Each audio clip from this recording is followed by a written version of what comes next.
Hi welcome to my new video guys ಇವತ್ತಿನ topic ಬಂದ್ಬಿಟ್ಟು ಏನಂದರೆ ಇವಾಗ ಕೃಷಿ ಇಲಾಖೆಯಲ್ಲಿ ಜಾಬ್ನ ಅನೌನ್ಸ್ಮೆಂಟ್ ಮಾಡಿದ್ದಾರೆ. ಸೊ ಅದು ಬಂದ್ಬಿಟ್ಟು ನೆನ್ನೆ ಅನೌನ್ಸ್ಮೆಂಟ್ ಆಗಿದೆ. ಸೊ ಅದಕ್ಕೋಸ್ಕರ ಈ ವಿಡಿಯೋ ಮಾಡ್ತಾ ಇರೋದು. ಇವಾಗ ಕೃಷಿ ಇಲಾಖೆಯಲ್ಲಿ ಗೌರ್ಮೆಂಟ್ ಜಾಬ್ ಅನ್ನೋದೇನಿದೆ ಅದು ಅನೌನ್ಸ್ಮೆಂಟ್ ಆಗಿದೆ. ಸೊ ಅದಕ್ಕೋಸ್ಕರ ಎಲ್ಲರೂ ಅಪ್ಲೈ ಮಾಡಿ.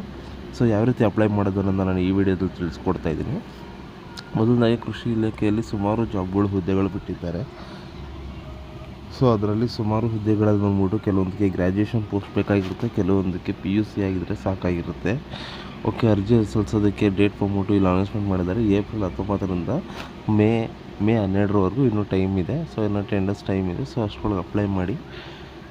ಸೊ ಅದರಲ್ಲಿ ಡಾಕ್ಯುಮೆಂಟ್ಸ್ ಬಂದ್ಬಿಟ್ಟು ಏನೇನು ಬೇಕು ಅಂತ ನಾನು ನಿಮಗೆ ಇದರಲ್ಲೇ ಕ್ಲಿಯರಾಗಿ ಹೇಳ್ಕೊಡ್ತೀನಿ. ಮತ್ತು ಫೀಸ್ ಬಂದ್ಬಿಟ್ಟು ಜನರಲ್ ಕ್ಯಾಟಗರಿಗೆ 750 ಇದೆ, ಮತ್ತು SC ST ಅವ್ರಿಗೆಲ್ಲ ಆಲ್ಮೋಸ್ಟ್ 500 ಇದೆ, ಮತ್ತು ಇನ್ಯಾರು ಫಿಸಿಕಲ್ ಹ್ಯಾಂಡಿಕ್ಯಾಪ್ಟ್ ಇರ್ತಾರೆ ಅವ್ರಿಗೆ 250 ಇದೆ. ಓಕೆ, ನೆಕ್ಸ್ಟ್ ಬಂದ್ಬಿಟ್ಟು ಅಪ್ಲಿಕೇಶನ್ ವೆಬ್ಸೈಟ್ ಯಾವ ರೀತಿ ಇರುತ್ತೆ ಅನ್ನೋದನ್ನ ಇಲ್ಲಿ ಒಂದು ಫೋಟೋದಲ್ಲಿ ಕ್ಯಾಪ್ಚರ್ ಮಾಡಿ ತೋರಿಸಿದ್ದಾರೆ.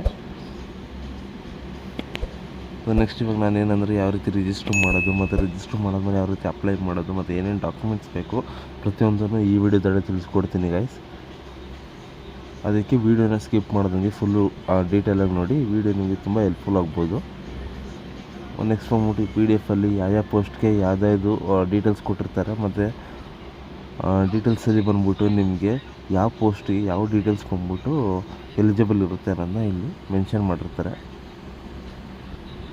ಈಗ ಮೊದಲನೇ ಬಂದ್ಬಿಟ್ಟು ಒಂದು ಪೋಸ್ಟ್ ಇರುತ್ತೆ, ಅದರಲ್ಲಿ ಮ್ಯಾನೇಜರ್ ಆಗಿರ್ಬೋದು ಕೃಷಿ ಇಲಾಖೆಯಲ್ಲಿ, ಇಲ್ಲಾಂದರೆ ಜನರಲ್ ಅಸಿಸ್ಟೆಂಟ್ ಮ್ಯಾನೇಜರ್ ಆಗಿರ್ಬೋದು, ಈ ಥರ ಪೋಸ್ಟ್ಗಳಿರುತ್ತೆ. ಆ ಪೋಸ್ಟ್ಗಳಿಗೆ ಯಾರ್ಯಾರು ಎಲಿಜಿಬಿಲಿಟಿ ಇರ್ತಾರೆ ಅದನ್ನು ಬಂದ್ಬಿಟ್ಟು ಅಲ್ಲಿ ಡೀಟೇಲ್ಸಲ್ಲಿ ಮೆನ್ಷನ್ ಮಾಡಿರ್ತಾರೆ.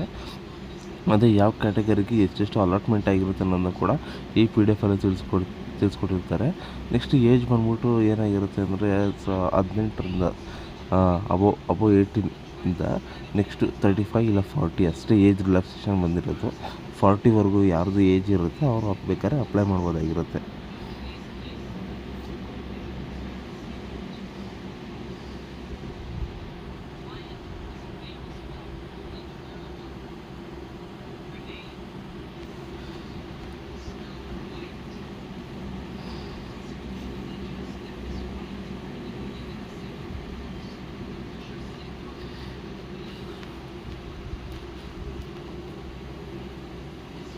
ಓಕೆ, ನೆಕ್ಸ್ಟ್ ಬಂದ್ಬಿಟ್ಟು PDF ಡೀಟೇಲ್ಸ್ನು ನೋಡಿದ್ದಾಯಿತು, ಸ್ಕ್ರೋಲ್ ಮಾಡಿ.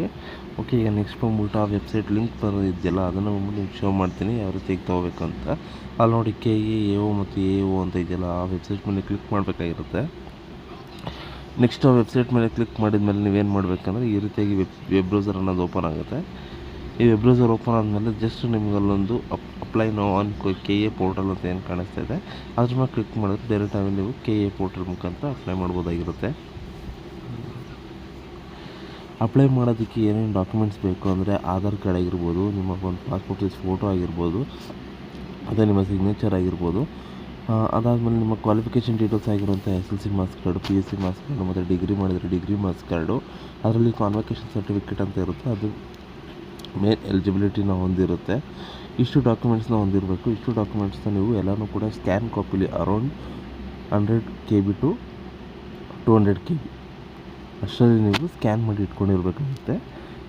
ಓಕೆ, ನೆಕ್ಸ್ಟ್ ಬಂದ್ಬಿಟ್ಟು ಇಲ್ಲಿ ಡೇಟೆಲ್ಲ ಮೆನ್ಷನ್ ಮಾಡಿದ್ದಾರೆ. ಓಕೆ, ನೆಕ್ಸ್ಟಲ್ಲಿ ಟೈಮ್ ರನ್ ಆಗ್ತಿದೆ. ಸೊ ಅಪ್ಲೈ ಆನ್ಲೈನ್ ಅಂತ ಕೂಡ ತೋರಿಸ್ತಾ ಇದೆ. ಈ ಕಡೆ ಸೈಡಲ್ಲಿರುವಂಥ ಟಾಸ್ಕ್ ಬಾರ್ ಏನು ಅಂದರೆ ಯಾವ ಪೋಸ್ಟು ಎಲಿಜಿಬಿಲಿಟಿ ಇದೆ, ಅವೈಲೇಬಲ್ ಪೋಸ್ಟ್ ಯಾವ್ಯಾವು ಅನ್ನೋದನ್ನ ಇಲ್ಲಿ ಸೈಡಲ್ಲಿ ಡಿಕ್ಲೇರ್ ಮಾಡಿದ್ದಾರೆ ಗೈಸ್. ನೆಕ್ಸ್ಟ್ ಎಲ್ಲ ಡಾಕ್ಯುಮೆಂಟ್ಸ್ನ ಫಿಲ್ ಮಾಡಬೇಕಾಗಿದೆ. ಅದಾದ ಪೇಮೆಂಟ್ ಕೇಳುತ್ತೆ, ಪೇಮೆಂಟ್ ಮಾಡಬೇಕು. ಓಕೆ, ಇದು ಅಪ್ಲಿಕೇಶನ್ ಬಂದ್ಬಿಟ್ಟು HK ಆಗಿರ್ಬೋದು ಮತ್ತು ನಾನ್ HK ಆಗಿರ್ಬೋದು ಇಬ್ಬರಿಗೂ ಇದೆ.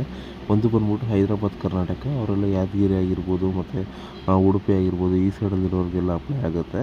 ಇನ್ನು ಕೆಲವು ನಾನ್ HK ಬಂದುಬಿಟ್ಟು ಬೆಂಗಳೂರಲ್ಲಿರೋರಿಗೆ, ಅರ್ಬನ್ಗೆ ಮತ್ತು ಇಲ್ಲಿ ನಾರ್ತ್ ಈಸ್ಟರ್ನ್ಗೆ ಅವ್ರಿಗೆಲ್ಲ ಅಪ್ಲೈ ಆಗುತ್ತೆ. ಓಕೆ, ನೆಕ್ಸ್ಟ್ ಬಂದ್ಬಿಟ್ಟು ಇಲ್ಲಿ ಏನಂತ ಕೇಳ್ತಾಯಿದೆ, ಯೂಸರ್ ನೇಮ್ ಮತ್ತು OTP ಕೇಳ್ತಾಯಿದೆ. ನೀವು ಆಲ್ರೆಡಿ ರಿಜಿಸ್ಟರ್ ಆಗಿದ್ದರೆ ಅದನ್ನು ಕ್ಲಿಕ್ ಮಾಡಿದ್ರೆ ನಿಮಗೆ ಯೂಸರ್ ನೇಮ್ ಹಾಕ್ಬಿಟ್ಟು ತೊಗೊಳುತ್ತೆ. Next ಬಂದ್ಬಿಟ್ಟಿರೋದೇ registration. ಯಾರೂ ಇನ್ನೂ ಅಪ್ಲೈ ಮಾಡೇ ಇಲ್ಲ, ರಿಜಿಸ್ಟ್ರೇಷನ್ ಆಗಿಲ್ಲ, ಅವ್ರು ಬಂದ್ಬಿಟ್ಟು ರಿಜಿಸ್ಟ್ರೇಷನ್ ಮೇಲೆ ಕ್ಲಿಕ್ ಮಾಡಿ ಅಪ್ಲಿಕೇಶನ್ ಫಾರ್ಮ್ನ ಫಿಲ್ ಮಾಡಿ ಪೇಮೆಂಟ್ ಮಾಡಬೇಕಾಗಿರುತ್ತೆ.